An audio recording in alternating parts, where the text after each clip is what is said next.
नमस्कार। प्रारब्ध पर आप नमस्कार। सभी का स्वागत है। मैं अवनीश। आइए स्वागत कर लेते हैं एक बार फिर। आज हमारे साथ अतिथि के रूप में हैं चौधरी बलवीर सिंह साहब। चौधरी साहब, बहुत बहुत नमस्कार, स्वागत आपका। आपको भी बहुत बहुत प्रणाम, सभी दर्शकों को मेरा प्रणाम।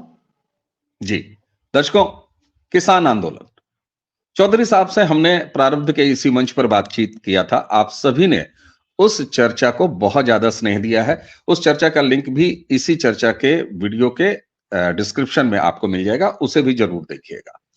देखिए, ऐसा है कि एसी ड्राइंग रूमों में बैठ के और करोड़ों के महंगे स्टूडियो में बैठ के लोग किसानी बांच रहे हैं आजकल, और तरह तरह से किसानी बांची जा रही है। हालांकि बॉर्डर पर अगर आप देख लीजिए, पंजाब हरियाणा बॉर्डर पर, तो वहां महंगी महंगी गाड़ियां, करोड़ों की गाड़ियां, उनमें बैठ के किसान किसानी बांच रहे हैं।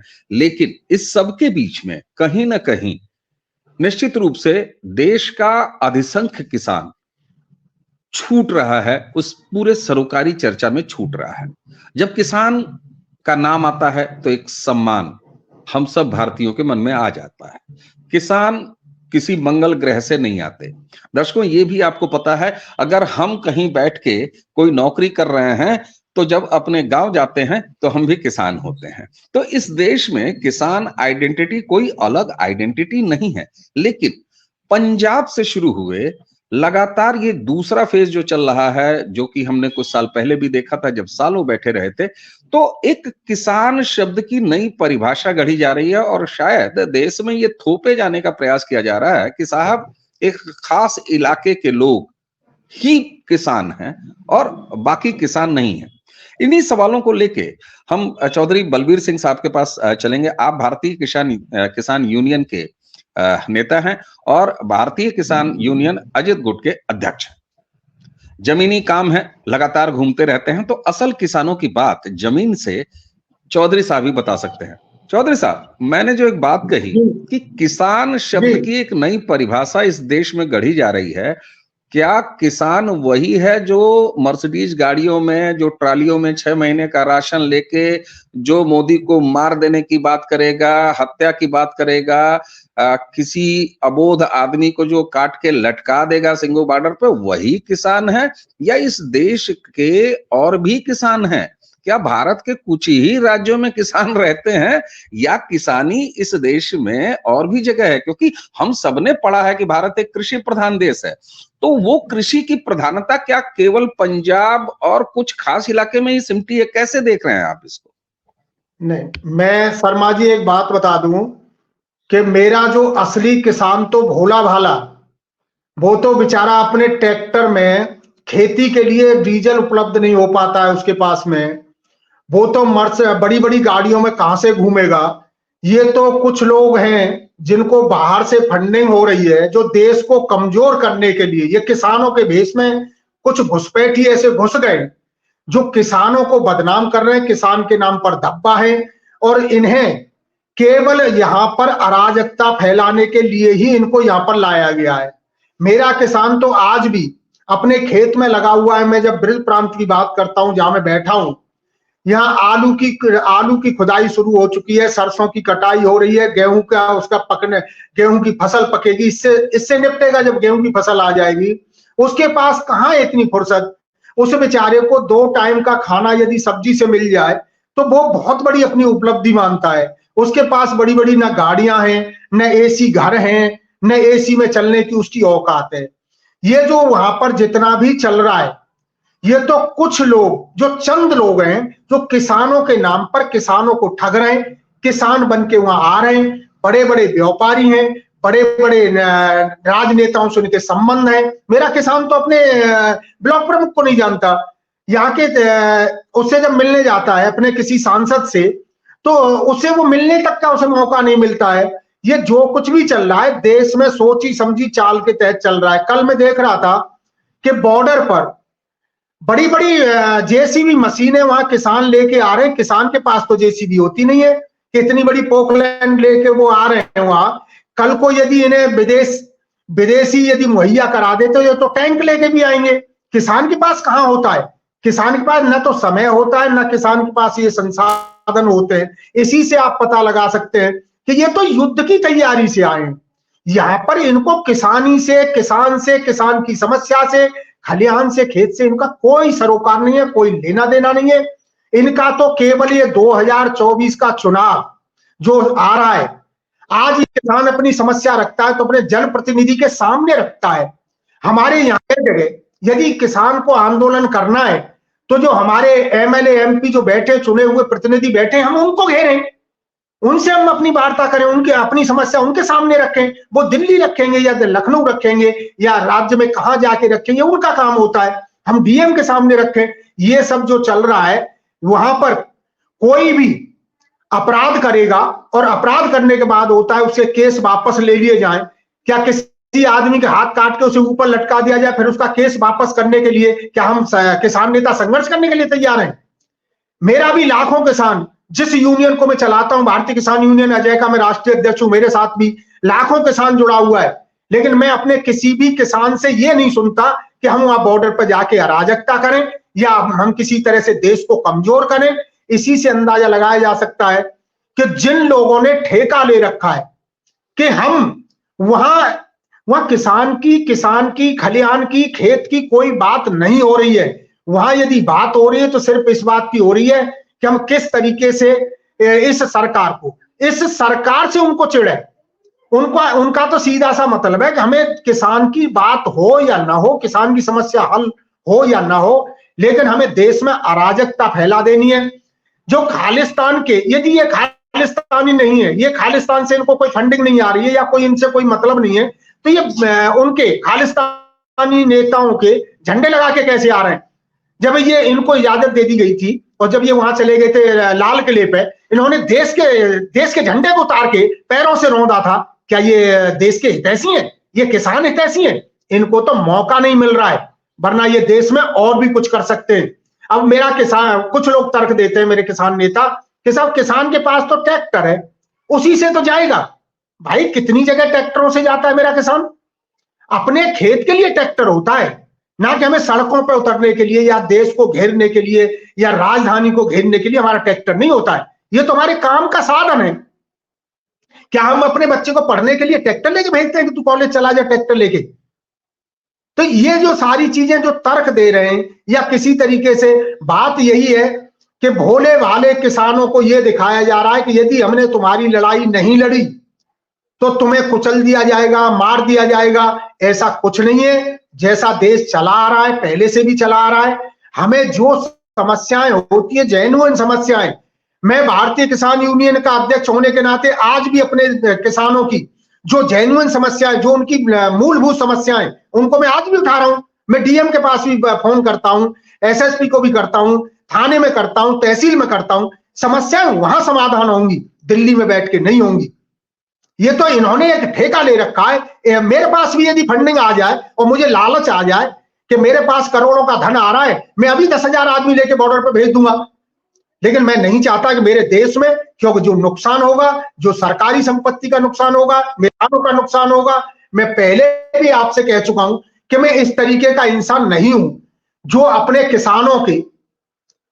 किसानों का अहित नहीं चाहता। और ये जो टकराव की स्थिति आ रही है, इससे देश कमजोर हो रहा है। और जो तथाकथित जो नेता वहां पर जो जिम्मेदारी लेके बैठे हुए हैं, भाई मैं पहले भी आपके चैनल पर मैंने एक बात कही थी, मेरा किसान तो सब्जी रोटी मिल जाए उसी को भगवान मानता है। वो काजू बादाम वाला नहीं है, वो पिज्जा खाने वाला नहीं है। और ये जो सब लुभावनी चीजें जो दिखाई जा रही हैं, बस वही है कि किसी तरीके से लोभ में आकर के वहां भोला वाला किसान हमारे पास बैठ जाए। और ये इनका जो असली उद्देश्य क्या है कि सरकार थोड़ी शक्ति करे। सरकार शक्ति करेगी तो हम चुनावों में चिल्लाएंगे कि किसानों के ऊपर लाठी चलाई और किसान अब इस सरकार को बदल दो। यदि किसान बदलना चाहेगा तो उसे क्या जरूरत है दिल्ली बैठ के? हमारी हर चीज में किसान ही करेंगे। यानी हम किसानों ने सारी जिम्मेदारियां ले रखी है कि ईवीएम को भी हम ही बैलेट पेपर से हम चुनाव कराएंगे। ये देश की संस्थाएं जो इन चीजों को करा, चाहे हमारी ईवीएम से हो, तो क्या सारी चीजों के लिए किसानों को ही आगे ले जाया जाएगा? किसानों को मोहरा बना के हर चीज में तुम अपनी राजनीति खेलोगे? ये किसान समझ चुका है कि हमें आगे बढ़ा के, आगे करके, ये हमारे कंधे पे बंदूक रख के जिस तरीके से राजनीतिक रोटियां सेकी जा रही हैं, मेरा किसान इस चीज में कतई साथ नहीं देगा। और इन खास तौर से हमारी मांगों को सरकार कितना मानती है, नहीं मांगेगी। यदि हम दुखी हो जाएंगे, परेशान हो जाएंगे, तो हम अपने अंगूठे के बटन से ही सरकार बदल देंगे। हमें क्या जरूरत है वहां सड़क, वहां जाके रोड पे जाके लड़ने की। तो मैं तो अपने किसान से बार बार एक ही चीज कह रहा हूं कि तुम्हें इन धोखेबाज जो तुम्हें लूट रहे हैं, न तुम्हें कोई व्यापारी लूट रहा है, न तुम्हें सरकार लूट रही है, तुम्हारे बीच में बैठे हुए तुम्हारे लोग तुम्हें लूट रहे हैं। तुम्हें उल्लू बनाने का काम ये बीच वाले ये कर रहे हैं, चाहे वो हमारे टिकैत हो, चाहे चड़ूनी हो। मैं किसी का भी गिनती में नाम बता सकता हूं कि जिन लोगों ने ठेका ले रखा है, चाहे वो पंदेर हो या कोई भी हो, उन्होंने केवल अराजकता फैलाने का ही इनका काम है। क्योंकि आगे आने वाला समय चुनाव का आ रहा है और ये देख रहे मौका। ये तो मैं धन्यवाद देता हूं सरकार को कि सरकार ने कोई लाठीचार्ज नहीं किया, किसी तरीके का बल प्रयोग नहीं किया, वरना ये तो चाह रहे हैं कि इन किसानों के ऊपर लाठीचार्ज या कोई चीज हो तो हमें मौका मिले कि देखिए ये तो किसान विरोधी सरकार है। ये आज का देश का जो हालात है ना, बहुत बुरे हालात से देश गुजर रहा है। और आज की तारीख में मेरे हरियाणा का किसान, और खासतौर से मैं शर्मा जी एक बड़ी बात कह दूं कि हर जगह जो उकसाया जा रहा है वो मेरे जाटों को ही क्यों उकसाया जा रहा है। भाई खेती बाड़ी सब चीज का काम करने वाले तो और जाति के भी लोग हैं। ये जो प्रतिनिधित्व के नाम पर हमारे जाटों को, पहले भी हमारा जब जाट आरक्षण चला था तो हरियाणा में हमारे जाटों को इतना बदनाम कर दिया गया कि जाट तो के बिना बात के आग लगाते, फूंकते। मेरा कोई भी जाट ऐसा नहीं है, मेरा कोई किसान ऐसा नहीं है। केवल ये जो तथाकथित जो बैठे हैं ठेकेदार, यदि आज सरकार इनको बंद कर दे तो कल इनको जमानत कराने या जेल में मिलने के लिए मेरा किसान नहीं जाएगा।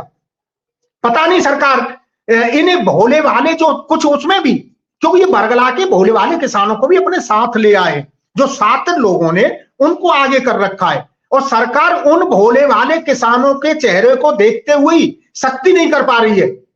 यदि ये जो कथित नेता बन रहे हैं ये वहां पर होते तो सरकार कभी का एक्शन ले लेती और कड़ा एक्शन ले लेती। लेकिन वहां भी कुछ ऐसे किसान हैं जो बेचारे किसी भी लालच में, खाने के लालच में बहला के हम तुम्हारा भला कर देंगे, तुम्हारा कर्जा माफ करा देंगे, तुम्हारे बच्चों को हम नौकरी दिलवा देंगे। भाई जब यही मान सरकार, वहां किसानों ने जब भगवंत मान का घर घेरा था तो वहां गोली चलवा दी थी। जब पानी की कोई बात नहीं करता, जब पंजाब जो पाकिस्तान में पानी जा रहा है उसको हरियाणा में क्यों नहीं दिया जा रहा है, उसकी बात तो नहीं की जाती। क्योंकि जो किसानों के हित की बात है उसे नहीं किया जा रहा है। जो बिचौलिया बन के किसानों को ठग रहे हैं, देश को धोखा दे रहे हैं, सरकार को भी कुछ न कुछ तो कड़ा एक्शन लेना होगा, वरना जनता सुधार देगी। मेरे यहाँ हालात आ रहे हैं कि ये जो गए हैं कि हम घेरेंगे देश को या दिल्ली को घेरेंगे। हम नहीं चाहते कि देश में अराजकता फैले, किसी तरीके का टकराव हो, वरना गांव की जनता निकलने को तैयार है। मेरा जो भोले भाला किसान है वो ये कहता है कि इनको सरकार से अलग कर दो, हम ही इनको रोक देंगे, इन्हें घुसने नहीं देंगे।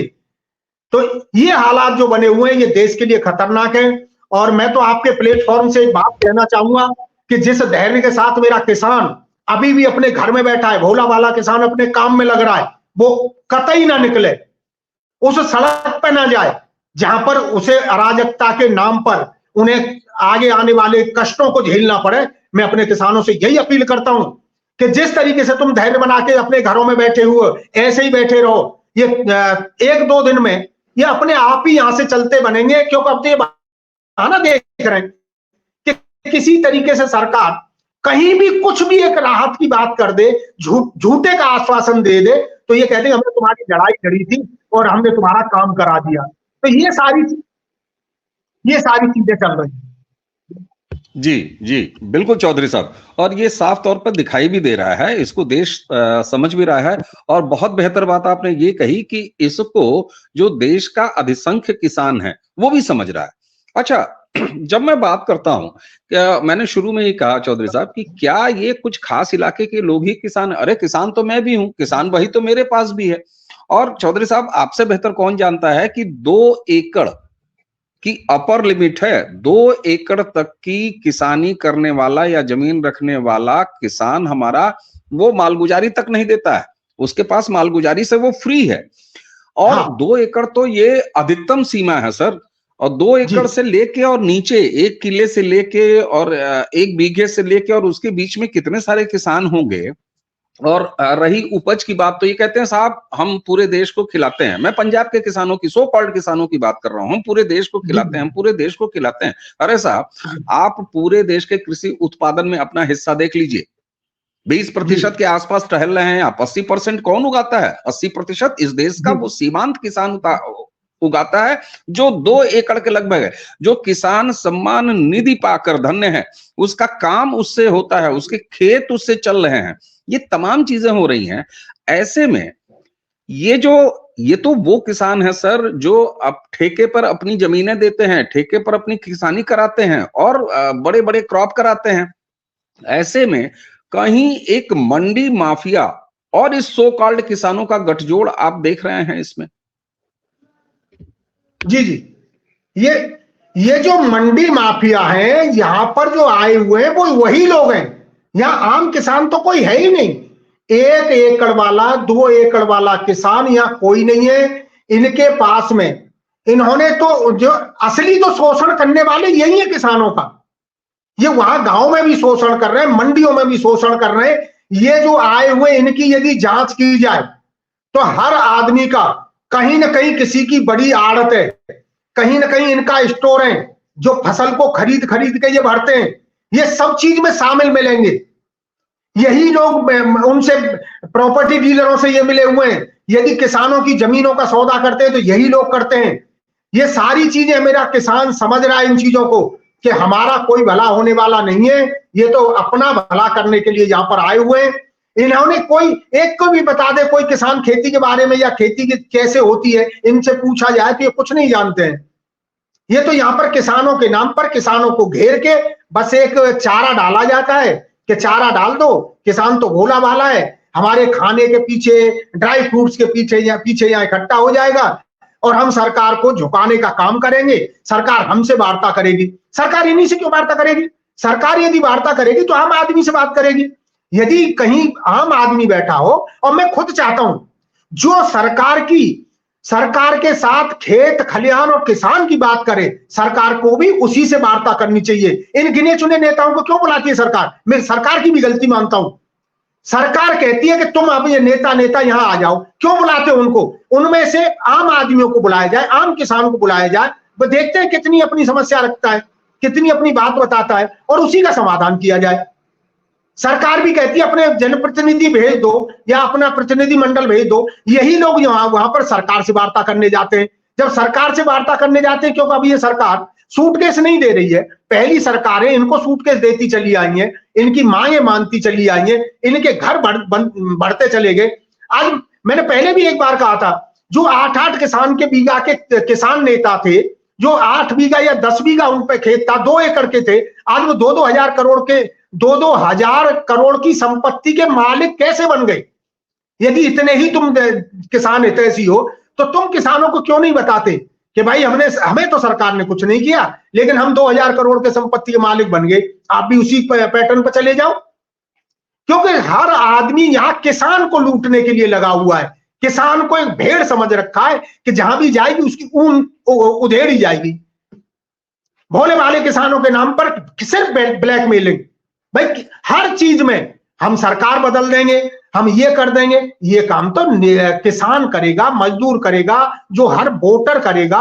उसे लग रहा है कि ये सरकार हमारी खराब है तो हमें शोर मचाने की जरूरत नहीं है। भाई हम क्यों शोर मचा रहे हैं, क्यों अराजकता फैला रहे हैं, क्यों जनता को घेर रहे हैं? आज दिल्ली का माहौल ऐसा बना हुआ है जैसे आतंकवादी आने वाले हैं।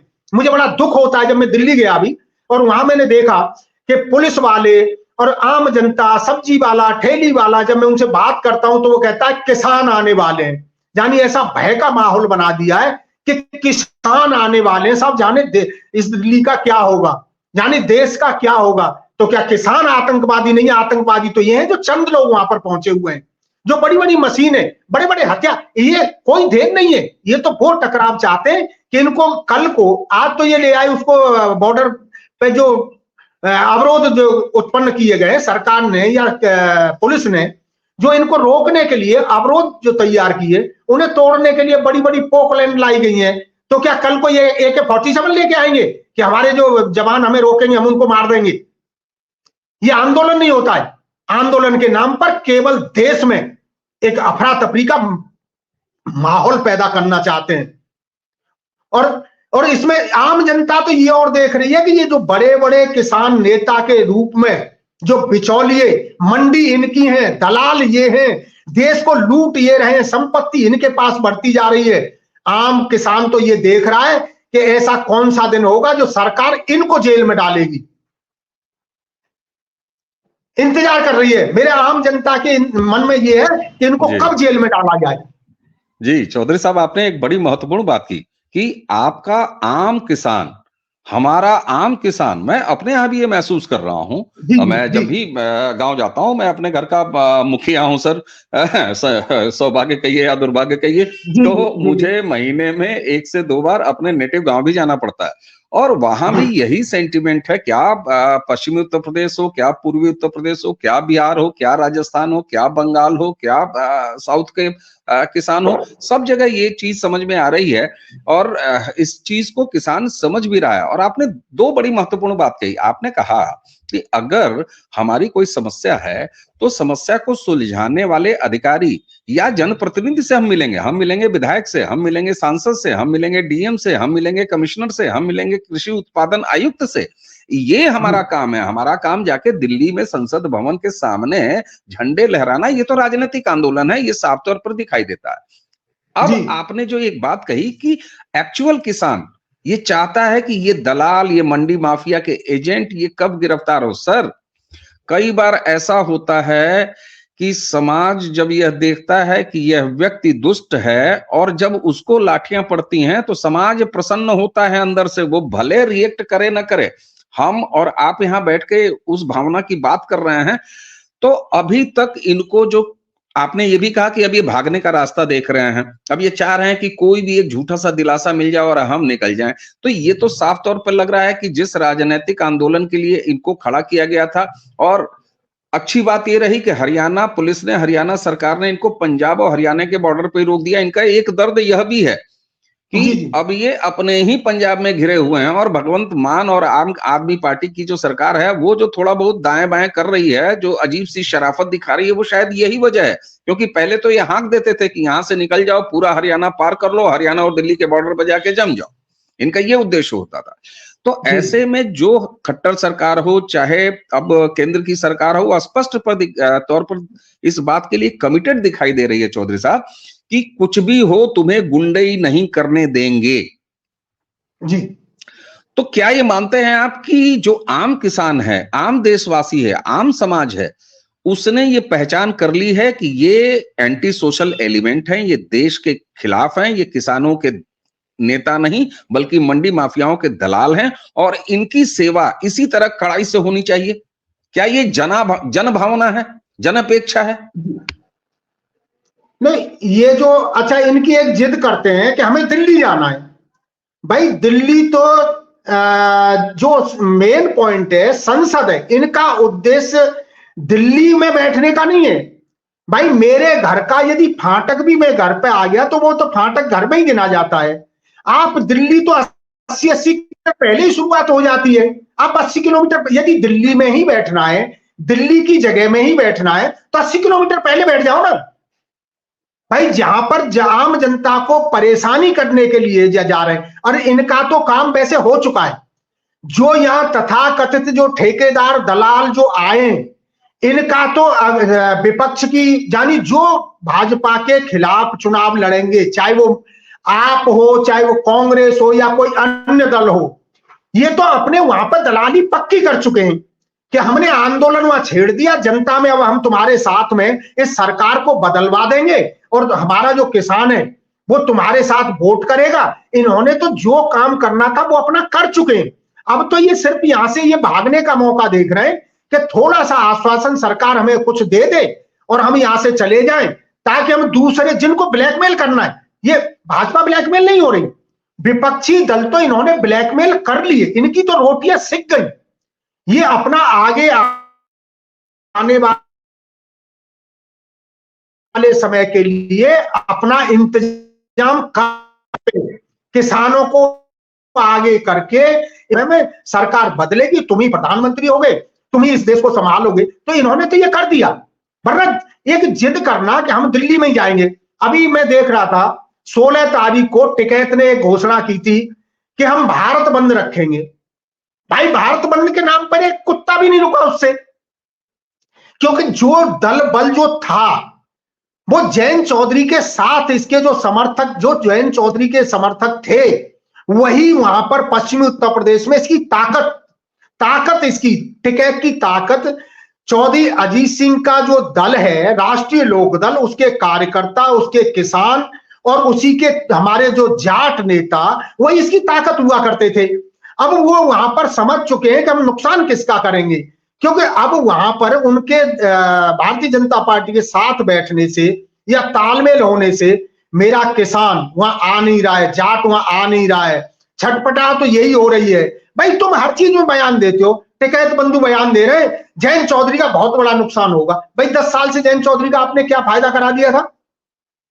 पार्टी चलाने के लिए कहीं ना कहीं से कहीं ना किसी जरूरत होती है, और तुमने उसको बहला बहला के, और सबसे बड़ा धोखेबाज इस जयंत चौधरी के परिवार को यदि किसी ने धोखा दिया है तो इसी टिकैत परिवार ने धोखा दिया। जब चौधरी अजीत सिंह चुनाव लड़ रहे थे और मैं उनके साथ जब मुजफ्फरनगर से लौट रहा था, चौधरी साहब ने मुझसे गाड़ी में पूछा कि अब तू प्रवक्ता ये बता मैं कितने वोटों से जीत रहा हूं। मैंने कहा तुम जीत नहीं रहे हो, तुम हार रहे हो। जिसके घर तुम खाना खा के आए हो, जब मैं बाहर बैठा था मैंने लोगों से पूछा, क्योंकि ये बालियान खाप से आता है टिकैत, जिस अजीत सिंह को धोखा देने में इसने कोई कोताही नहीं बरती, ये जयंत चौधरी को बख्श देगा? जयंत चौधरी इस बात को समझ चुके हैं कि ये मेरा हितैषी नहीं है, और ये पहले से ही, मैं तो इसके जो टिकैत के जो महेंद्र सिंह टिकैत थे वो तक नहीं चाहते थे चौधरी अजीत सिंह के साथ में, तो वो भी इसे कमजोर करते थे।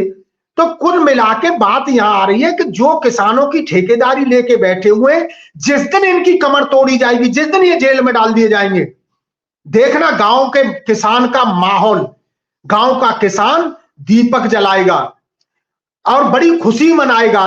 ये जो तथाकथित दलालों को कब बंद किया जाए, मेरा आम किसान तो इंतजार देख रहा है। बिल्कुल चौधरी साहब, और कहीं ना कहीं इस तरह का क्रूर अपराध, मैं इसको क्रूर अपराध कहूंगा, ये समाज के प्रति क्रूर अपराध होता है। आप जिस किसान जैसे सम्मानित जो संज्ञा है, तमगा है, उसको बदनाम कर रहे हैं, और फिर एक दिन होता है ना कि शेर आया, कहां शेर आया, वही वाली स्थिति हो जाएगी। एक जो इज्जत है किसान की, किसानी परिवार की, आज भी सर हम लोग नौकरी पेशे वाले हैं, हम लोग कारोबारी हैं, बाकी सब करते हैं, लेकिन अब भी इस समाज में ये है कि अगर शादी रिश्ते की बात आती है, यार किसी की व्यक्तित्व का अंदाजा लगाना होता है, तो आदमी पूछता है कि अच्छा आपका एंसेस्ट्रियल गांव कहाँ है, आपका पैतृक गांव कहाँ है? तो जब व्यक्ति बताता है कि हाँ साहब फलानी जगह हमारा गांव है, अरे तो खेत वेत, आप सोचिए कितने गर्व से ये बताया जाता है कि जी हाँ मेरे पास खेत है। ये अलग बात है कि हम उस खेत में हल नहीं चलाते। तो ये जो मंडी माफिया के दलाल यहाँ पर बैठे हुए हैं, ये जो बड़े बड़े गाड़ियों में आने वाले हैं, इन्होंने कब हल चलाया है, ये सवाल भी पूछा जाना चाहिए। और निश्चित तौर पर आपने जो एक भावना रखी आम किसान की, जिसकी कि जो 2 एकड़ से कम है, जो इस सरकार को मालगुजारी नहीं देने के योग्य है, अगर होता तो निश्चित तौर पर हमारा किसान आगे बढ़ के मालगुजारी देता। हमने बचपन में देखा है कि मालगुजारी के लिए अमीन आते थे और नोटिंग होती थी, और बड़े शौक से लोग 13 रुपया, 8 रुपया, 4 रुपया, 10 रुपया, जो कुछ भी आता था, सिंचाई के समय जो है नलकूप वाला आता था, तो उसको जो है लोग पैसे देते। तो किसान तो अपने अधिकतम जितनी भी उसकी जिम्मेदारियां हैं उसको पूरी करता है, और उसके बाद फिर किसान। तो किसान नाम की कोई चीज किसी दूसरे ग्रह से आई है, इस तरह का कम से कम इन लोगों को धोखा बंद कर देना चाहिए। क्योंकि इस देश को अगर कृषि प्रधान देश कहा जाता है, तो किसानी केवल एक हिस्से, एक कौम, एक राज्य से नहीं फलती फूलती। और यहीं पर जाके चौधरी साहब, ये बात आपकी बातचीत से भी जो समझ में आया कि ये विशुद्ध रूप से मंडी दलाल हैं, मंडी माफियाओं के एजेंट हैं, और इसके साथ ही साथ इन्होंने एक राजनीतिक आंदोलन खड़ा करने का प्रयास किया था, जिसमें जैसे होता ना कि जब पॉलिटिक्स आ जाती है ना चौधरी साहब, तो फिर आप क्या करते हैं? आप गुंडों का भी साथ लेते हैं, आप मवालियों का भी साथ लेते हैं, आप धन्ना सेठों से कहते हैं हमें ब्लैक मनी भी दे दो ताकि हम खरीद लें, आप शराब का उपयोग करते हैं, आप कैश बांटते हैं। इसी तरह इन्होंने खालिस्तानियों को भी कहा तुम भी आ जाओ। कल को तो ये आप देखें ना, इस तरह के भी वीडियोस तो आ रहे हैं जब ये कह रहे हैं कि पाकिस्तान का बॉर्डर खोल दो, हम पाकिस्तान के साथ मिल जाएंगे। वाह, ये किसानी है, इसको किसान कहते हो? तो कम से कम इन मंडी माफियाओं को, दर्शकों, किसान जैसे शब्द को बदनाम नहीं करना चाहिए। मैं चाहूंगा चौधरी साहब आप इसको आप कंक्लूड करें, अंतिम रिमार्क आपका। जी सर। अभी एक चीज और समाज में देखने को मिल रहा है कि मेरा छोटा किसान पूरे साल फसल के पीछे उधार लेता रहता था। आज कोई भी व्यापारी मेरे किसानों को थोड़ा सा सामान उधार देने में हिचकता है कि पता नहीं कब, क्योंकि छवि ऐसी बना दी है किसान की, एक जो भोले भाले की थी वो छवि बिगाड़ के रख दी है। आज व्यापारी और जो व्यापारी है, दुकानदार है, वो ये देखता है कि यदि मैंने इस किसान को दे दिया, पता नहीं कल ये इकट्ठे होकर किसान मेरे खिलाफ आ गई तो मेरा तो पैसा मारा जाएगा।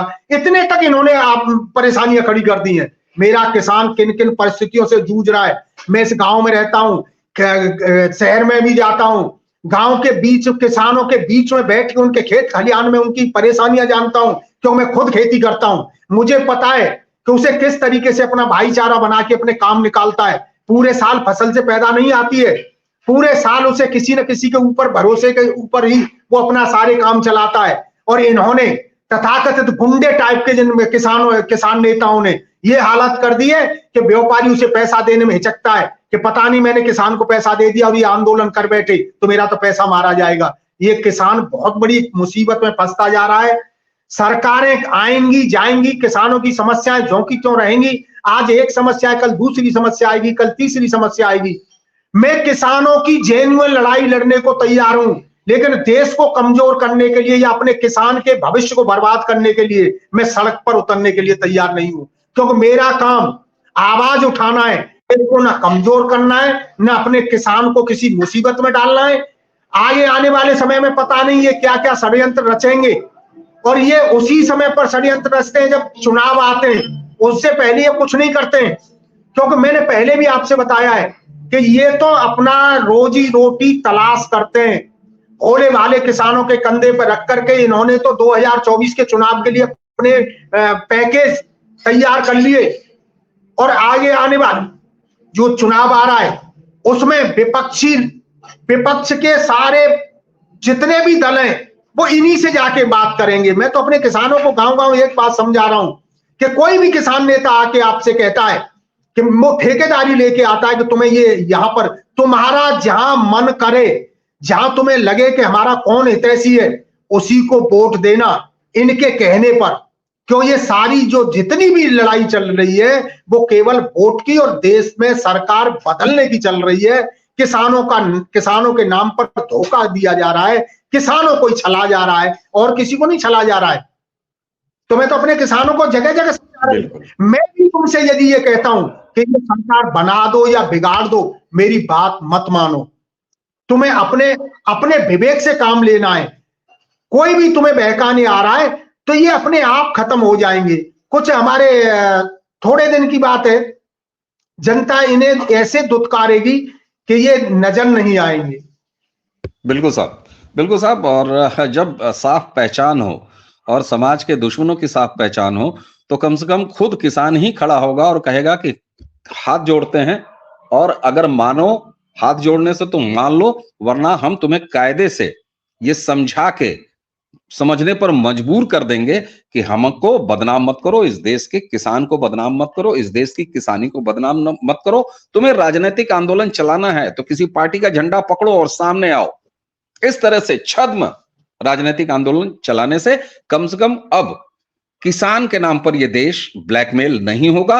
और यह देश तो छोड़ दीजिए चौधरी साहब, इस देश का अधिसंख्य किसान जो 90% किसान है जो तुम्हारे साथ नहीं है, 90 क्या, मुझे लगता है कि मैंने प्रतिशत कम बता दिया, 95, 97, 98% किसान जो तुम्हारे साथ नहीं है, क्योंकि तुम दलाल हो और इस देश का 98, 99% किसान एक्चुअल किसान है, अन्नदाता वो है जिसमें हम भी शामिल हैं, जिसमें आप भी शामिल, और तमाम हमारे तमाम श्रोता ऐसे होंगे जो दोहरी पहचान रखते हैं। नौकरी करता है आदमी बंबई में, गांव में खेती है, किसानी है, जी किसान वो भी है, किसान वही वो भी रखता है। इसलिए कम से कम इस देश को किसान की नई परिभाषा मत समझाइए कि किसान के हाथ में AK-47 होगा, किसान प्रधानमंत्री को मारने की बात करेगा, किसान इस देश में आग लगाने की बात करेगा, किसान पोकलैंड और बड़े बड़े बुलडोजर लेके आएगा। ये किसान की पहचान नहीं है। और किसान की इस तरह की फर्जी पहचान अगर आप कायम करेंगे तो इसको इस देश का किसान ही प्रतिरोध करेगा। चौधरी बलबीर सिंह साहब से जमीनी सच्चाई दर्शकों हमने आपके सामने रखा। इन चौधरी साहब से एक और बातचीत हमारी हुई है, इससे पहले उसको आपने बहुत स्नेह दिया, वो वीडियो भी आपको इसी डिस्क्रिप्शन में मिलेगा, उसे भी देखिए। और हम प्रारब्ध के इस मंच पर टीवी चैनलों की तरह करोड़ों के ड्राइंग रूम, करोड़ों की सजावट के बीच बैठ के एसी में किसान की चिंता नहीं करते, क्योंकि वो चिंता नहीं बल्कि पाखंड है। चौधरी साहब, आपने हमें समय दिया बहुत शॉर्ट नोटिस पर। जब मैं निवेदन करता हूं तो ये आपका स्नेह है कि आप मुझे समय देते हैं अपनी तमाम व्यस्तताओं के बीच। आपको बहुत बहुत धन्यवाद। और दर्शकों, इसी के साथ हमें और चौधरी बलबीर सिंह साहब को दोनों को आज की इस चर्चा को समाप्त करने की आज्ञा दीजिए। आप सभी को धन्यवाद देते हुए आप सभी को नमस्कार, प्रणाम। चौधरी साहब बहुत बहुत प्रणाम, राम राम जी। सबको प्रणाम मेरा और नमस्कार, धन्यवाद।